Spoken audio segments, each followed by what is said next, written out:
Shalom, salam sehat untuk kita sekalian. Ibu bapa dan saudara-saudara, kita akan melalui saat teduh bersama. Sebelum membaca firman Tuhan, mari kita berdoa. Kami bersyukur kepadamu Tuhan di saat ini, atas waktu yang Engkau boleh anugerahkan bagi kami. Kami akan membaca dan merenungkan firman Tuhan. Ya Roh Kudus, kuasai hati pikiran kami, sehingga kami mengerti dan dimampukan melakukannya. Bersabdalah, kami siap mendengar. Di dalam Tuhan Yesus kami berdoa kepada Bapa di sorga. Amin.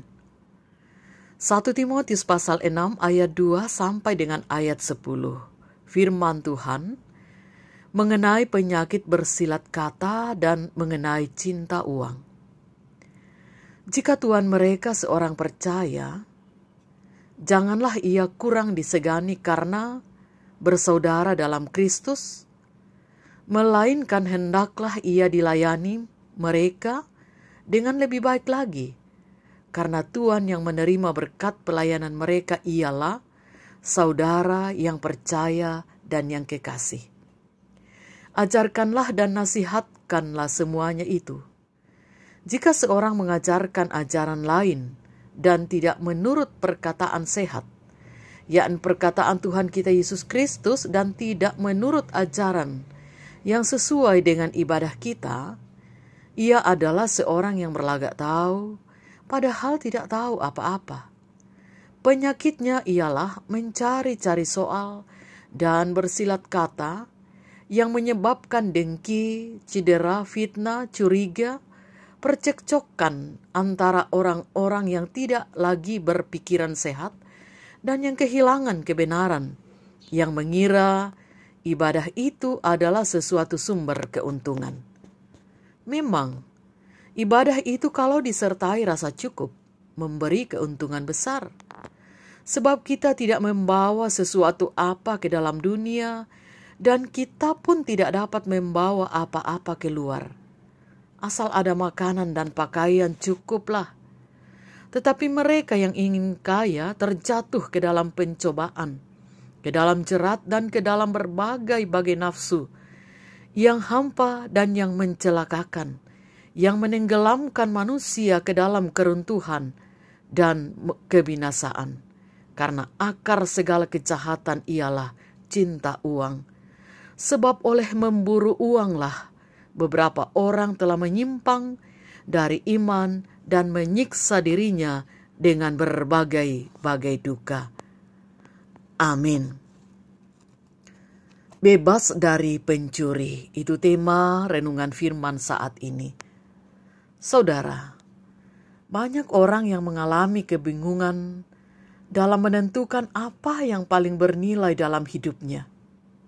Mereka menyangka akan benar-benar merasa bahagia bila mereka menjadi orang kaya dan dapat membeli apa saja yang mereka inginkan.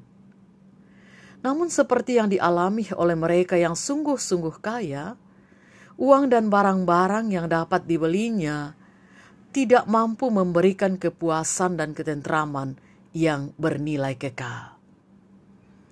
J.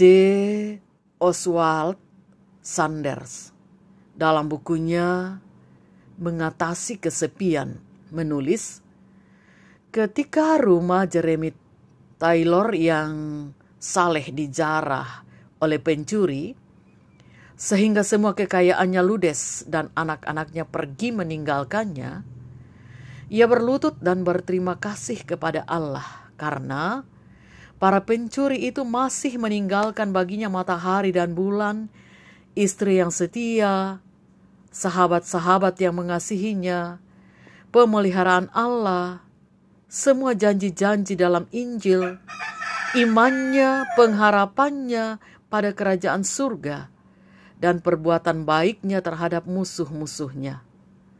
Sanders menambahkan, dengan kekayaan seperti itu tidak ada pencuri yang dapat membuatnya menjadi miskin. Hal-hal yang bersifat materi tidak dapat membuat seseorang menjadi kaya. Juga tidak mampu memberi kepuasan sejati. Injil Lukas pasal 12 ayat 15 Tuhan Yesus berkata, "Berjaga-jagalah dan waspadalah terhadap segala kita makan. Sebab walaupun seorang berlimpah-limpah hartanya, hidupnya tidaklah tergantung daripada kekayaannya itu." Ini firman Tuhan. Kekayaan kita yang terbesar diperoleh di dalam persekutuan yang benar dengan Allah melalui Yesus Kristus dan dalam pengharapan akan kerajaan sorga.